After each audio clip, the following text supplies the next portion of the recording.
présenter un peu?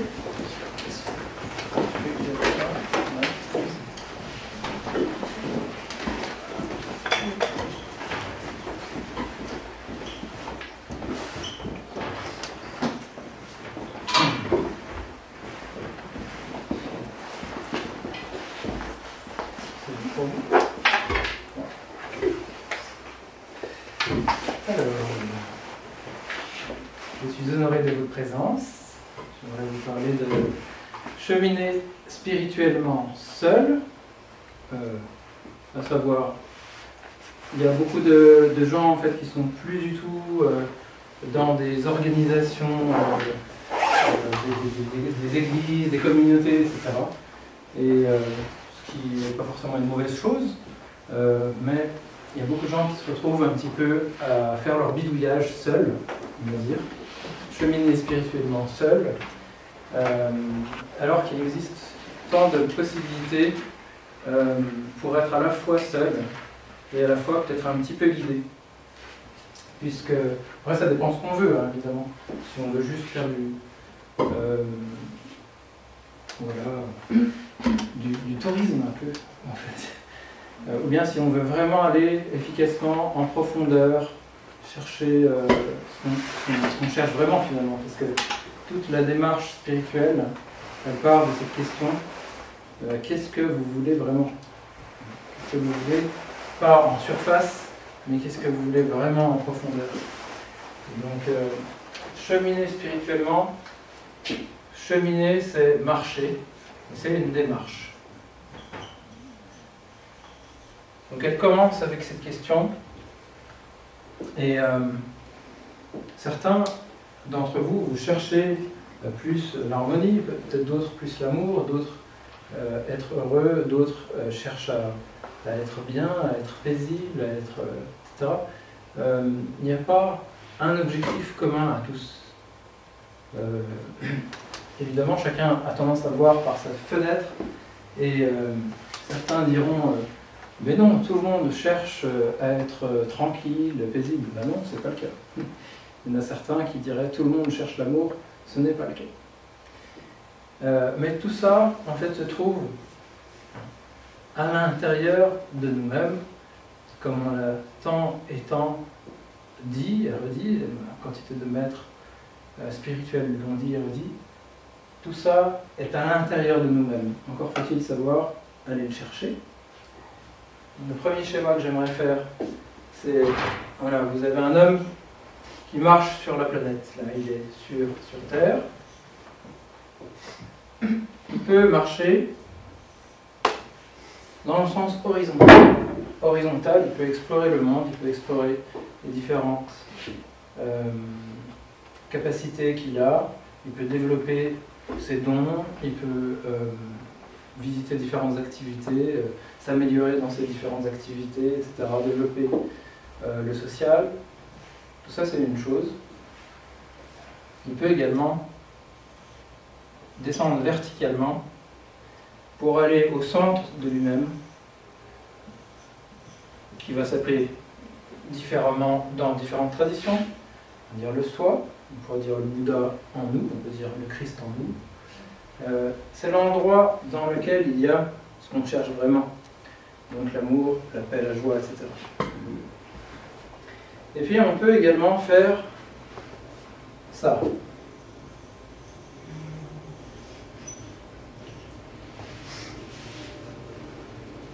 On peut faire du tourisme dans l'entre-deux-mondes.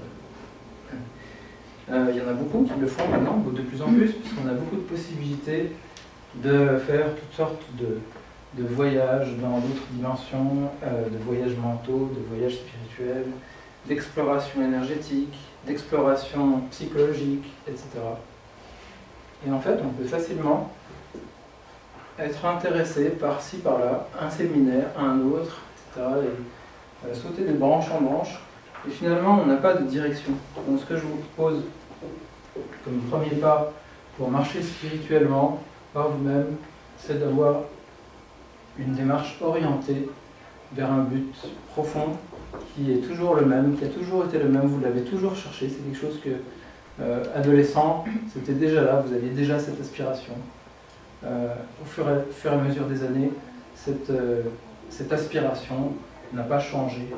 Donc orientez-vous avec ça avant tout, et non pas parce qu'il vous intéresse mentalement en surface. Donc que cherchez-vous? Et puis, si on veut se décider à faire cette démarche verticale, ce qui n'exclut pas nécessairement les autres, mais à un certain moment, on peut vraiment prendre le temps pour descendre, puis s'installer là au fond de nous-mêmes. Si on est intéressé à cette démarche-là, après, ce que je vous propose, c'est une petite carte. Tout le monde connaît les chakras, en général, hein, les 7 chakras majeurs. Voilà, on sait que c'est des centres énergétiques principaux qui distribuent aux différents organes, etc., de l'énergie. Mais ce n'est pas que ça.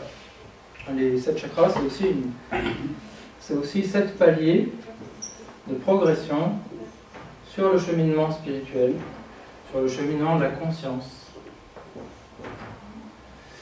Alors, on dit le premier chakra, c'est le niveau de l'inconscience.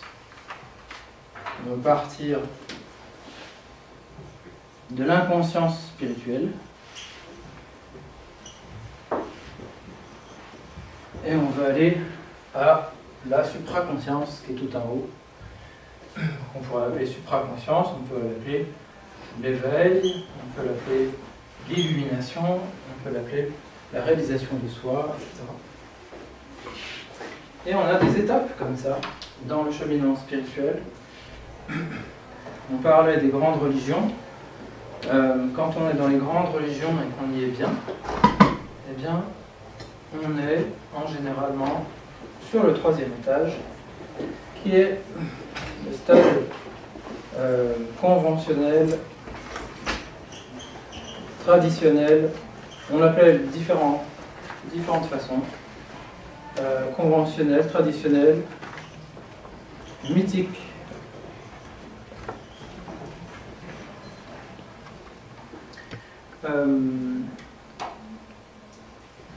Qui est un niveau de conscience spirituelle. Le 2e niveau, c'est le niveau magique.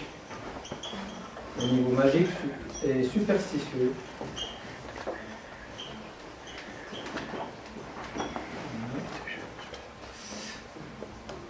Donc si on regarde dans l'histoire, voilà, on peut se retrouver à une époque où on était branché sur un système magique, mais assez manichéen, où il y a des forces du mal, il y a des forces du bien, et puis si ça se passe mal, c'est à cause des forces du mal. Et on peut projeter à l'extérieur beaucoup de choses qui sont en fait des ombres internes. Okay. Quand on grandit, on arrête de dire tout le monde celui-là il est gentil, celui-là il est méchant, on se nuance un peu. Et puis, éventuellement, on arrive dans une religion traditionnelle, par exemple chrétienne, et on a un certain côté conformiste.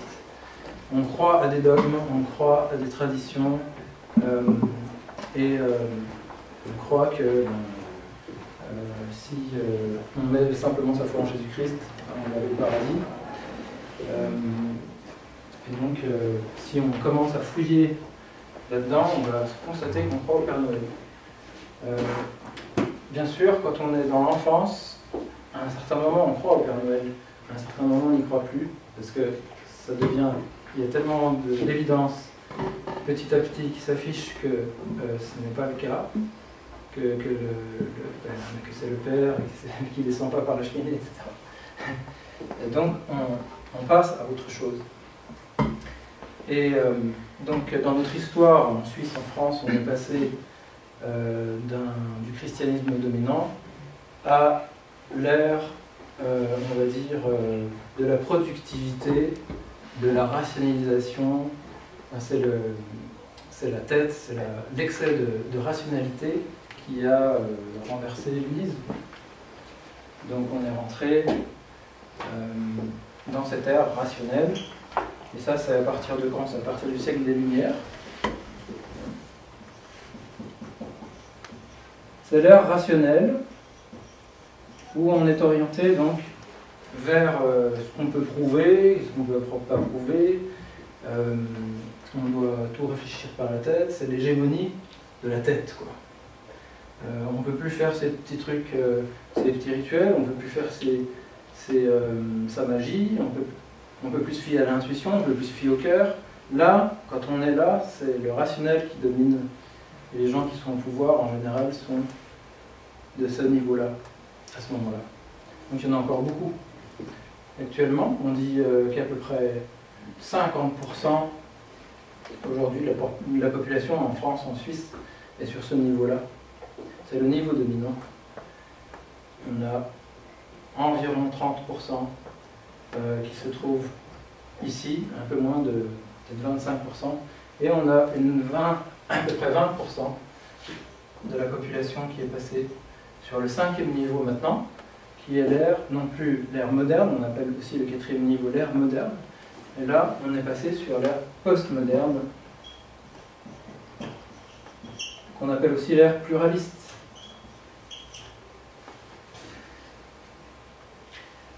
Donc spirituellement, ça veut dire quoi? Qu'à un certain moment, on peut s'intéresser, tiens, rationnellement, qu'est-ce qui prouve qu'il y a une spiritualité, qu'on a un esprit, etc. Ça tombe bien, il y a plein d'études qui sont faites sur les méditants, qui sont faites. On peut aller les lire, les conclusions, et on sait qu'on a une plasticité cérébrale, que quand on médite de telle ou telle manière, on augmente son empathie, on augmente son détachement, on augmente aussi sa capacité à être heureux, à être stable, etc. Quand on arrive au niveau postmoderne, il y a un début de réintégration des niveaux précédents qui se fait. C'est-à-dire que à un certain moment, on était dans l'excès de magie, ensuite on était dans l'excès de rites et de conventions, et un excès de tête, et là on commence à réintégrer un côté énergétique avec un côté cœur, avec un côté tête. L'intuition revient. Et cette intégration finit de se faire au 6e niveau. Elle se fait au 6e niveau qui s'appelle le niveau justement intégral. Aujourd'hui, par exemple, dans les émissions toutes récentes qu'on fait sur la médecine, on parle de la médecine intégrale maintenant. C'est la médecine qui intègre l'allopathie avec l'acupuncture, l'homéopathie, l'ostéopathie, etc. On parle non plus de médecine parallèle maintenant, mais on parle de médecine intégrale. Donc on est en train petit à petit, quelques personnes, puisqu'on estime seulement à 2 à 3% des gens qui ont ce niveau de conscience-là, le niveau intégral. Et puis, c'est que quand vous avez traversé tous ces stades, vous ne pouvez pas les sauter, que vous arrivez à un certain moment aux portes de l'éveil, et que quand vous la traversez, eh bien, vous obtenez vraiment de manière stable et durable l'accès définitif à ce que vous cherchez vraiment. L'amour inconditionnel, la joie sans objet, etc. La paix sans condition. Alors, ce qui est intéressant de savoir aussi, c'est comment est-ce qu'on avance sur ces paliers-là? Qu'est-ce qui fait avancer? Et ça, puisqu'on est depuis 3-4 siècles dans l'ère rationnelle, qu'on est en train de quitter, on a fait beaucoup d'études sur qu'est-ce qui fait avancer ça. On a étudié par exemple, est-ce que si on est suivi en psychothérapie régulièrement, est-ce que ça nous fait avancer? Et bien, on a trouvé, à notre grande surprise, que non. Quand on travaille en psychothérapie, on est sur un étage, en fait on explore l'étage. Et on arrondit nos angles, etc. On travaille des trucs du passé.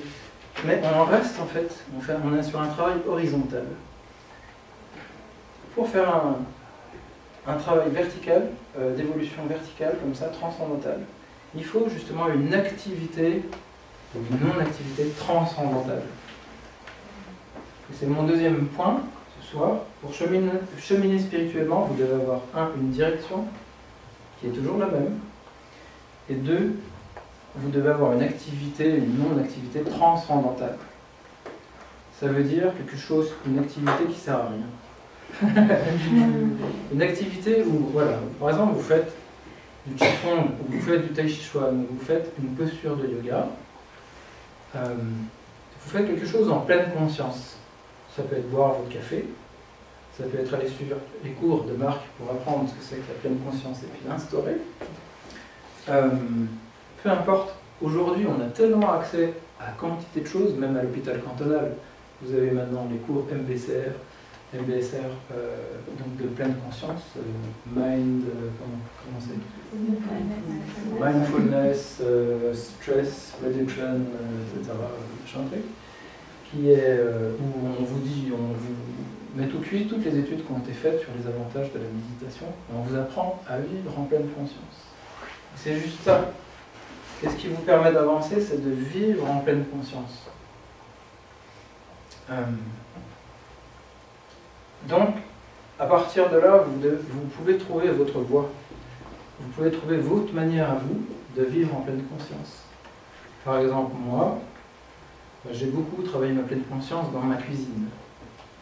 Je faisais mon tai chi dans ma cuisine. Mon tai chi, c'était pas de faire un enchaînement des 28 mouvements, c'était de prendre ma fourchette et de la mettre dans le lave-vaisselle, et de prendre telle assiette et de la mettre là. Et au ralenti d'abord, pour être vraiment pleinement conscient de toute la gestuelle qui se fait, et non pas juste du but à atteindre, mais d'être conscient tout au long du processus. Et petit à petit, mais après vous pouvez obligé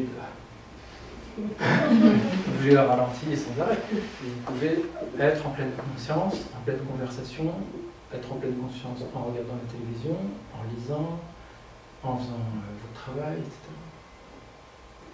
Et c'est ça, c'est le temps que vous passez en pleine conscience qui vous fait avancer. Plus vous passez de temps en pleine conscience, plus vous avancez. Plus vous vivez inconsciemment, évidemment, vous n'avancez pas. Donc, trouvez votre manière à vous. Ça peut être plein de possibilités dans le yoga, pour ceux qui aiment le yoga. Ça peut être le jardinage, mais c'est une manière de le faire.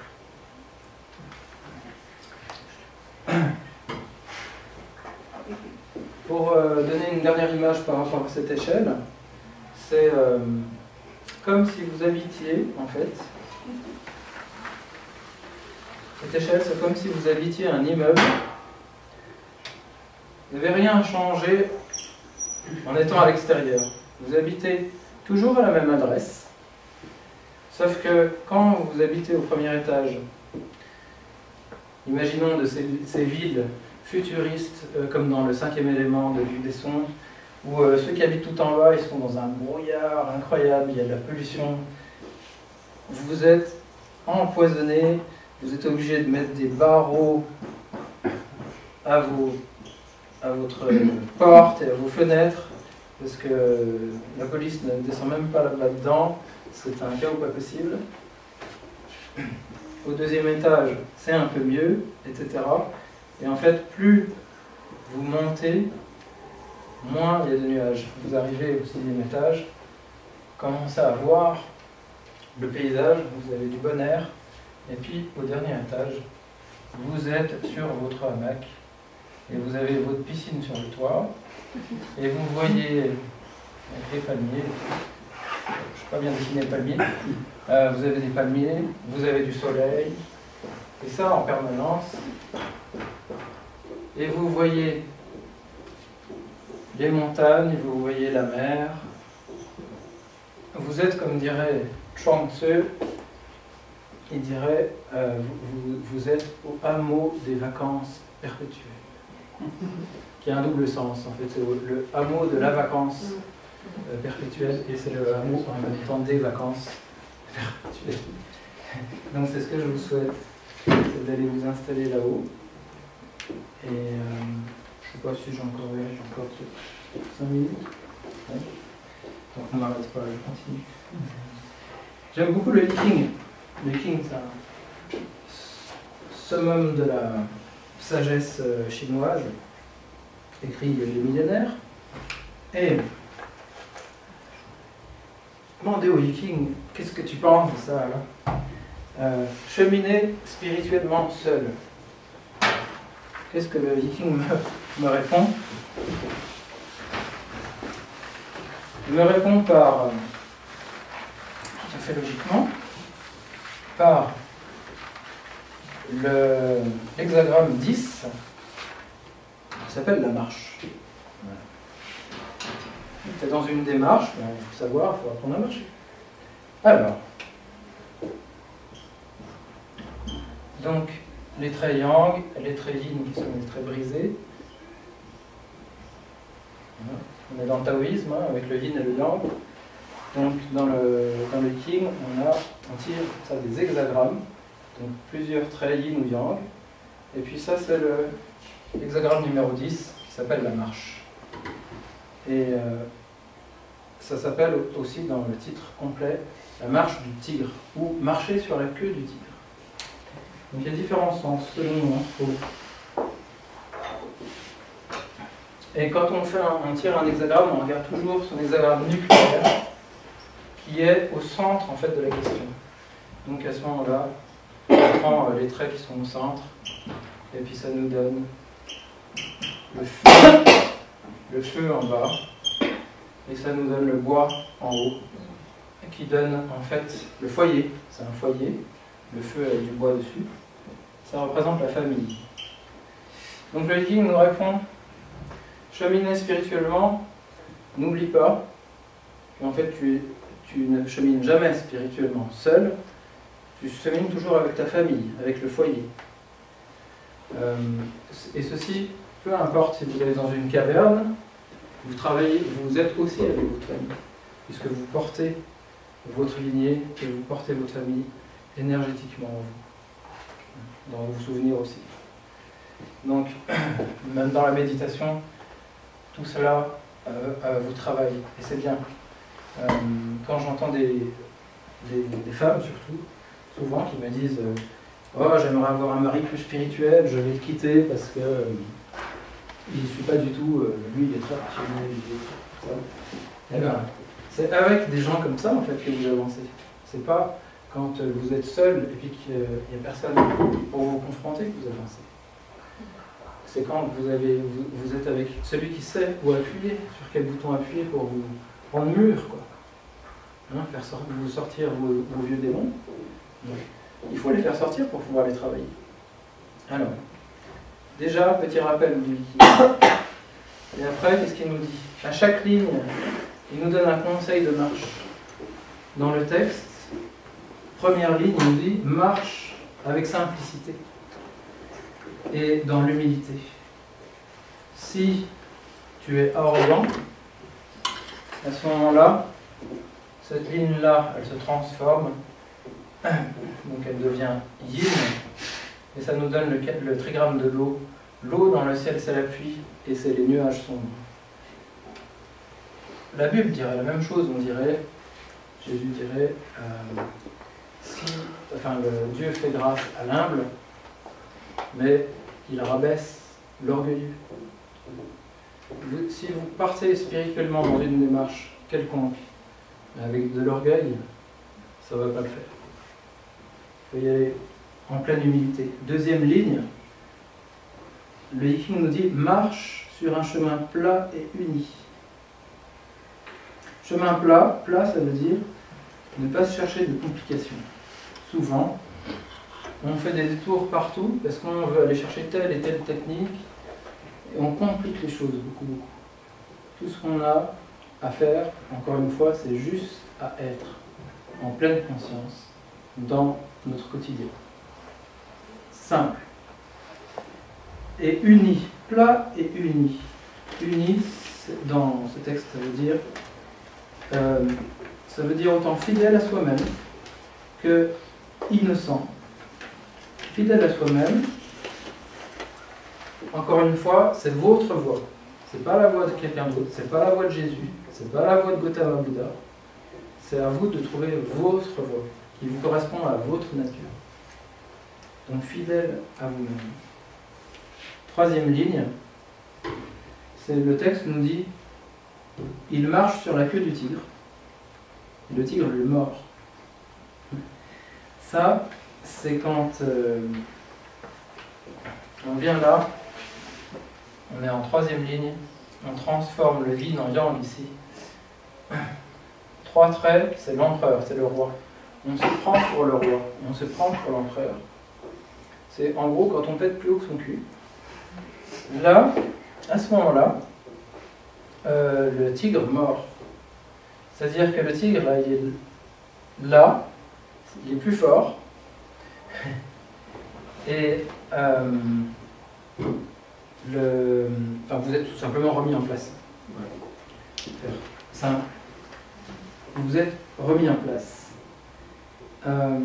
C'est important, on dit le texte aussi, que le lac, puisque là on est sur le trigramme du lac, c'est important que le lac soit conscient de la différence, de sa différence avec le ciel. Le ciel est vaste et infini, le lac est limité et à une certaine hauteur. Et si dans son cheminement spirituel on pète plus haut son cul, c'est-à-dire qu'on se croit plus élevé que ce qu'on est, on se fait ramasser aussi. C'est important d'être conscient de ne pas se dire voilà, je suis arrivé au top, alors que vous savez pertinemment que dans votre vie quotidienne, c'est pas le cas. Quatrième ligne, il marche sur la queue du tigre, mais avec prudence et circonspection, et le tigre ne le mord pas. Là, c'est savoir apprendre appui sur plus fort que soi, mais avec attention et respect. Parfois, dans votre démarche, il y a un certain moment où vous devez aller chercher celui qui est accompli. Dans le Viking, 3 triangles, c'est pas seulement le roi, l'empereur, mais ça veut dire aussi l'expert. Dans le monde spirituel, l'expert, c'est celui qui a cheminé spirituellement et qui est arrivé au 7e étage. Là, vous pouvez vous appuyer sur quelqu'un comme ça ponctuellement pour avancer avec... Oui, je dois finir. Circonspection et respect. Sinon, ça mord. Marcher sur la queue. Je termine donc 5e ligne, marche spirituelle maîtrisée. Donc là, c'est quand on marche en pleine conscience. Justement, vous vivez en pleine conscience. Et la 6e ligne, c'est démarche observée. Quand tout est achevé, sublime fortune. Démarche observée, ça veut dire dans une démarche spirituelle où on doit avoir un temps où on regarde en arrière, voir quelle est cette démarche, voir si elle porte du fruit. Si elle ne porte pas du fruit, il faut changer de démarche, parce que c'est une démarche qui ne fonctionne pas.